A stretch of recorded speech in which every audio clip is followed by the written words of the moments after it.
خەلکێوان تەڤلیژیانە ئاوارەییە و زەحمەتیان وێ بوویە. ئیسلام یوسف کوردستان 24 کێوان تەڤلیژیە واتیفا زاخۆ.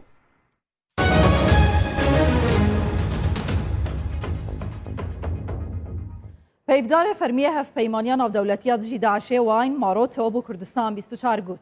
Ew ê digel hêzên pêşmergê Hesedê û Iraqê berdewam bin bû ji navbirina yekcariya çekdarên Daişê. Ew dibêjît bi hevkariya pêşmergeyê û Hesedê wan rûberekê berfirehê axa Iraq û Sûriyê ji destê rêxistiya Daişê derêxist. Any Daesh remnants now ئەرکی هەفپەیمانیە وەکو داعش لە عێراق و سووریە بشکینە داعش لەسەر هەردە شکست ڕووبەرێکی بەرفرە ji هەردە ji destê wan hate derxistin دەسەڵاتە wan li ser 8 milyon kesan nema her çekdarekî Daişê mabe em ê wan bigirin yan wan bikujin li Iraqê bin yan li Sûriyê em ê wan digel pêşmerge û hêzên Sûriya Demokrat û hêzên Iraqê bigirin. Cêgirê fermandarê hevpeymaniya navdewletiya li Iraq û Sûriyê ragihand bi hevkarî û qurbanîdana pêşmerge û Hesedê rêxistiya Daişê ji nav çû. Lê niha çekdarên Daişê bi rêya kiryarên terorî revandin û danana bombeyan dixwazin xwe li ser peyên xwe bigirin.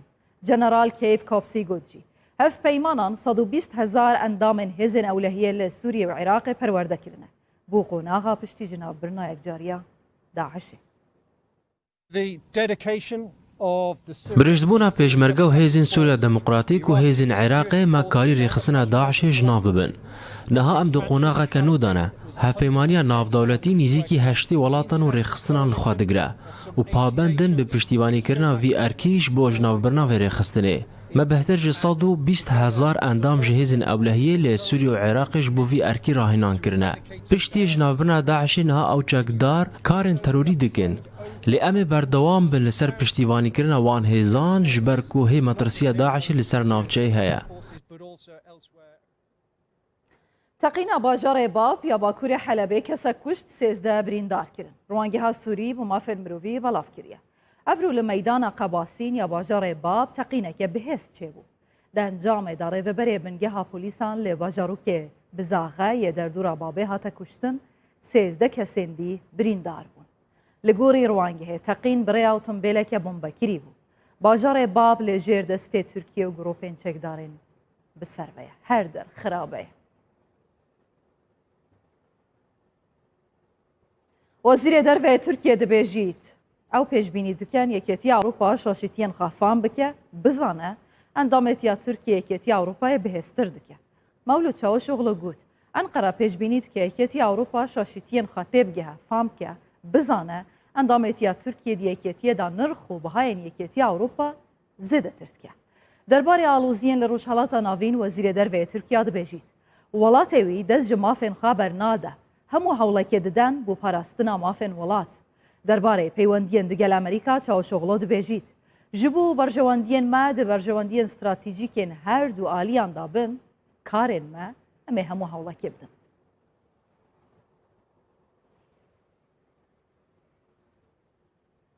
Amerîka welatên Ewropî behsa destpêka hevbeşî û hemahengiya di navbera xwe de dike. Serokê Helbijartiya Amerîka bi rêya telefonê digel serkirdeyên welatên Yekêtiya Ewropa û Sekreterê Giştiyê NATO axivî. Joe Biden digel serokê civata Yekêtiya Ewropa Charles Michel bihêzkirina peywendiyan gotûbêj kirin. Michel bû civîna 27 serkirdeyên Yekêtiya Ewropayê Joe Biden bangiştiya Ewropayê kir.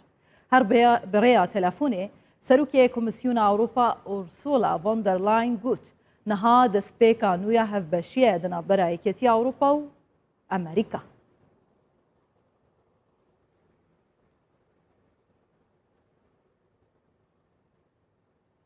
Barack Obama baweriyeke zêde bi kandîdê Wezareta Derve Antony Blinken heye. Obama dibêjît Blinken Amerîka dixe ser rêya rast û durist. 44 serokê Amerîka Barack Obama bi rojnameya New York Times axiviye û dibêjît tîmeke genç pir enerjî li derdora Biden kom bûne. Dikarin Amerîka li ser astê navdewletî vegerîne ve ser rêya rast. He's outstanding. بلینکن کەسێکی بەتوانایە ژیرە میهرەبان و دیپلۆماتێکی زیرەکە و شارەزای تەواوی لەسەر جیهان هەیە. دەزانم بلینکن کاری زۆر باش دەکات لەبارەی جاک سۆلیڤانی شەو کە دەبێتە ڕاویشکاری ئاسایشی نیشتیمانی. ئەو کەسێکی ژیر گەنج و پڕ لەوزەیە. پێم وایە کاری زۆر باش دەکات.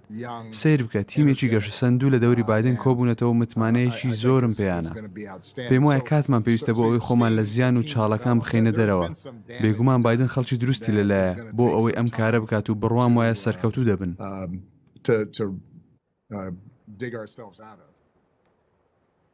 هەولێر جوانێکی پەنابەرە ji destpêka krîza Sûriye penaberî Herêma Kurdistanê bûye. Her ji zarokîniyê, xaferî, gîtarê û gotina stranan kiriye. Hewlêrê penaber li hewlêra paytext kiye çawa gîtarê dijene, çi deng ji awaz û gîtara wî derdikevin? Kabız.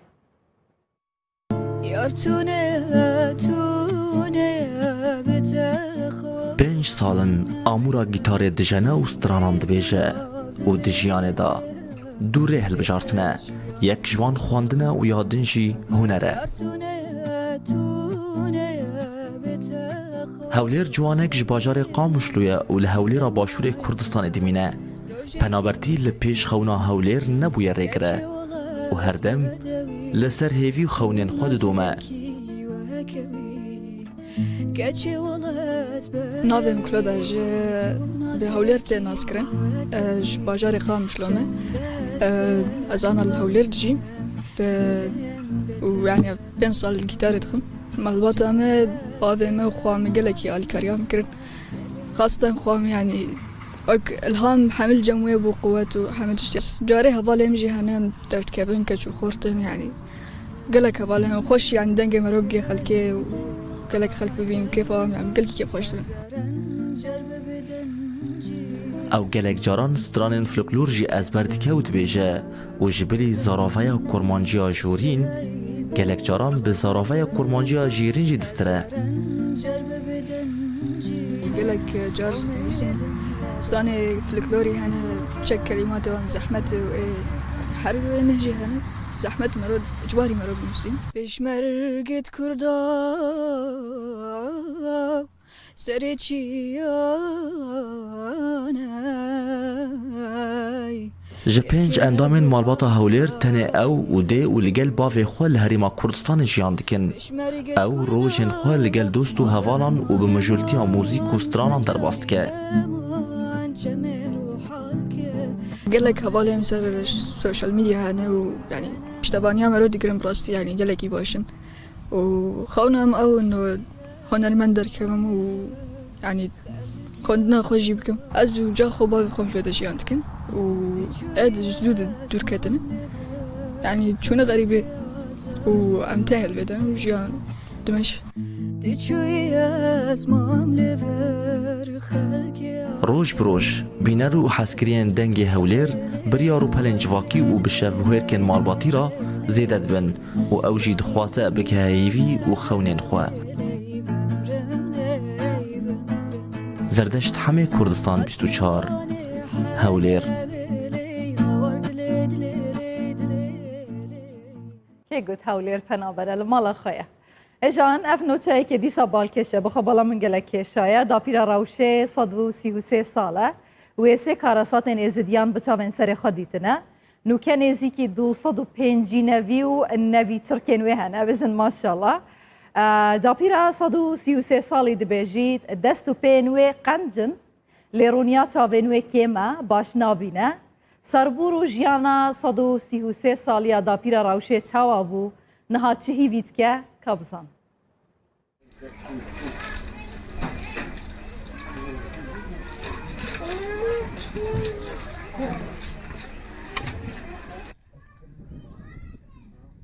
پیرترین ژن di nava êzdiyan de Pîr Rewşê Qasim e. تاباشي صحتا مك حمري مي قربانو بمرو بجبي خدي بشي Temenê wê li gorî nasnama Barê Kesayetî 133 sal derbas kirîne. Rewşê jiyanek pir dirêj û hemû temenê wê borandî jê re bûyne serhatî û serbor û bîr hatin. باهم جينارين من Vê dayê pîrê سێ کارەسات بچاوێن خوا دیتینە ڕەوشێ بەحسا ژیانە بەری 100 ساڵان دکا و نوها ئاوارەیە شنگالەیە لە کەمپا کەبەرتو ئاکنجیە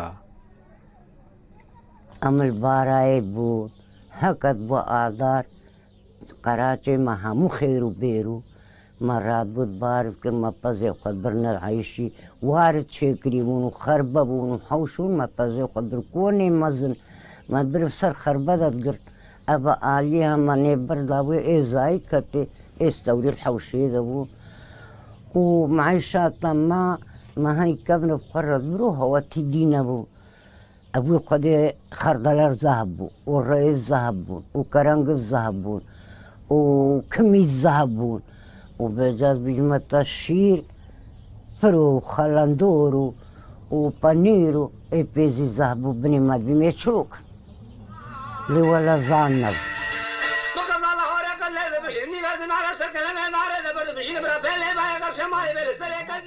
ڕۆژێن ڕەوشێ بڤێ ڕادوێرە و دیگەلسترانێن جای شنگالێ دەبۆرن 15 کەچ و کوڕ هەینە و ji تالیاوی هەتانوها نێزینگی 205 نەوی و نەوی چرکە هەینە لە هێشتا لەسەر خۆیە بتەنێ دیت ناچاوێن وێ کێم بووە خودێ هەکەتە بێزێتە ڕەمەشیم هەکە چاو هەبانە هەکەتە بێزێتە ڕەمەشیم هەتا دووک قەلەمێن مزقەنجن دەستێن مزقەنجن بەس چاوێن نینن ئەس بستا بمەشیم چاوێن من نین خودێ ڕەحمدەڵا نە دەقل بام هەیە نە سوکریات بام هەیە ئەو چمە با ئەبێ کوڕێت کە چاخوا ئەزت گەڕیم هەگابی زەحریم ئەسێری پشت چادرێ ڕزم تەنێ چم زیبڕم چمە باوە و شێبێوە لە سەری خەڵ بردەداتینم قاسم سەرار مدە جارنال بامشتەغڵن جارنەکەنە قەرەبارغەت بژم هەرم بنبن ئەزەی نەبن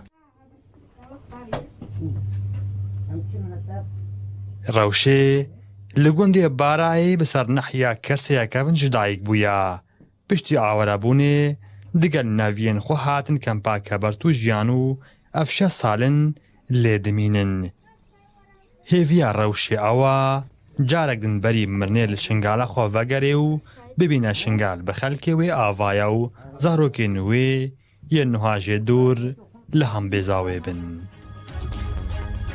Meher Şingalî Kurdistan 24 Kempa Kebertû Serêdapîra Rewşê sar Şingal û hemû Kurdistan aveda evar baş.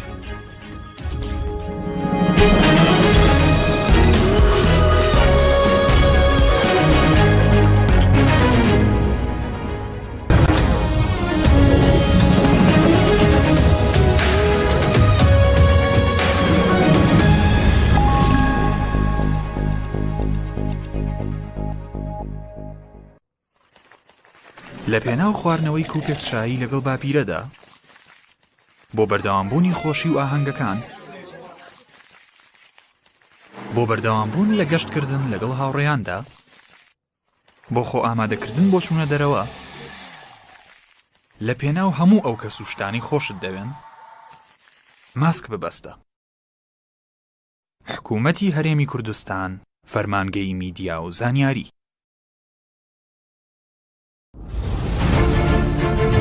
ئەوەڵقەیە درێژکاوەی ئەڵقەی ڕابردووە کە تایبەت بوو بە هەنگاوەکانی کابینەی نوێمی حکوومەتی هەرێمی کوردستان و وەزارەتی ئاوەدانکردنەوە و نیشتەجێکردنەوە میکانیزمی ئیشکردن و دابەشکردنی ئەو یەکانە چۆن ڕۆژەکانی وەزارەتی ئاوەدانکردنەوە لەسەر بنەمای پێداویستی ناوچەکانی هەرێمی کوردستاندا ئەمانجی سەرشی کابینەی نوێم گەیاندنی خزمەتگوزاریەکانە بەو شێوەیە هەموو داتا و زانیاریەکانمان ئەمە ئامادەیە کەی پرۆژەکە تەواو بوو ئیسلامی نهایی کرا و نەتیجەی ئیسلامی نهایی بۆ ئێمە هات ئێمە دەست بە دابشکردنی دەکەین تێچوو شوقەکە بێ لە خەدەماتی دابەشی سەر 25 ساڵەکرێ بە ئەقساتی مریح لیان وەرەگیرێتەوە بەپی پرۆسیجەرێکە وەزارەتی ئاوەدانکردنەوە دایناوە تەنسیق لەگەڵێکە ئیدارەکان ناکرێت دابەشەکەین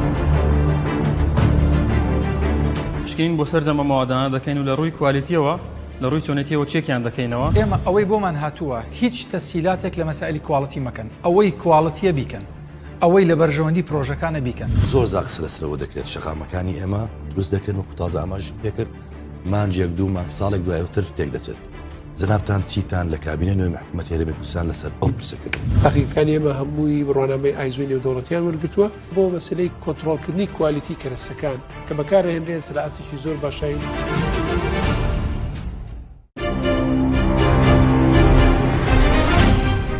گروپێک لە پەرلەمانتاری کورد لە بەغدا بە بەردەوامی دژایەتی قەوارەی هەرێمی کوردستانەکەن دژی مافەکانی خەڵکی هەرێمی کوردستانە. لە حاڵی حازرا مۆدلێکی تری سەیر و سەمەرەش دروست بووە ئەوەیە ئۆپۆزیسیۆنی حکومڕان هەیە لە کوردستانە، ینی لا على تعین بەبێ ناوهێنان ئۆپۆزیسیۆنی حکومڕانمان هەیە یا حکومڕانی ئۆپۆزیسیۆن. چۆنیەتی پاراستنی ئەم قەوارەیە چۆن ئەکرێت؟ قوڵکردنەوەی مەفاهیمەکانی پێکەوە ژیان مەسەلەی دیموکراتیەت باڵا دەستبوونی یاسا و پێکەوە ژیانی سیاسی. ئۆپۆزیسیۆن هەر کاتێ لە پەرلەمان لەوەتی سەرەتای دروستبوونیەوە ئامانجی ڕووخاندنی دەسەڵات هێزێکێ و تەوژمێکەیە کە لەسەر مەسەلەی بەهار نیشتیمانی و نەتەوەیەکان کار دەکات. من پێم وایە بەڕاستی ئەمانە هێز و گروپی بچووکن ناتوانن کاریگەری لەسەر ڕای گشتیدا بنێت. هێزی گەڕانەوە بۆ عێراق کوتینی دەهۆڵێکی دراوە و هەروەها گرەوکردنە لەسەر ئەسپێکی دۆڕاو. من پێم وایە وەک ئەوایە ئۆپۆزیسیۆن لە کوردستان لە چلەی زستاندا بە کەسێک بڵێ دەبێت خانوەکەت بڕوخێنی، بەڵام هیچ بەدیلیشی نییە ئەو ماڵە کە خانوەکە ڕوخان لەکوێ بحەوێتەوە بەو سەرماسۆ هیچ پێ. ئەزمموی حکومڕانی هەموو حکوومەتە یەک لە دوایەکانی هەرێمی کوردستان لە هەموو حکوومەتەکانی عێراق ئەدایان باشتر وە سەرڕای هەر کەم و کوڕی و گیرروگرفتیە کە ئێمە خۆمان زۆر ڕەخنەمان لێگرتووە و باسمان کردووە.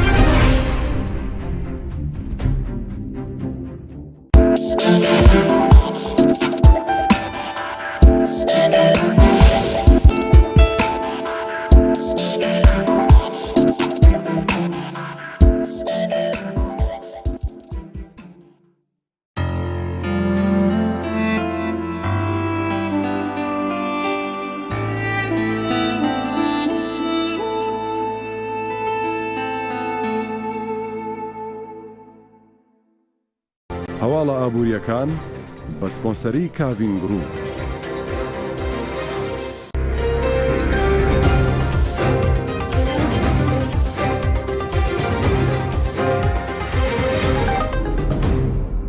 We hope to become a regional hub for gas production and storage, with plans to export to other parts of Iraq and beyond. Our existing electricity ئەمریکا هانی عێراق دەدات لە برێران پشت بە گازی هەرێمی کوردستان ببەستێت. سەرۆکی حکوومەتی شامادای بۆ هەناردەکردنی گاز نیشاندا.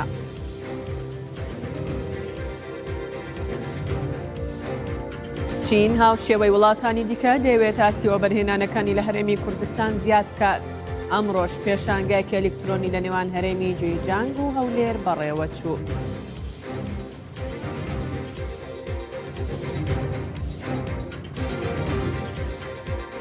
بۆ دەربازبوون لە قەیرانی ئیدارایی عێراق دەیەوێت نەوتەکەی بە گرێبەستێکی پێش وەختەی 2 ملیار دۆلاری بفرۆشێت.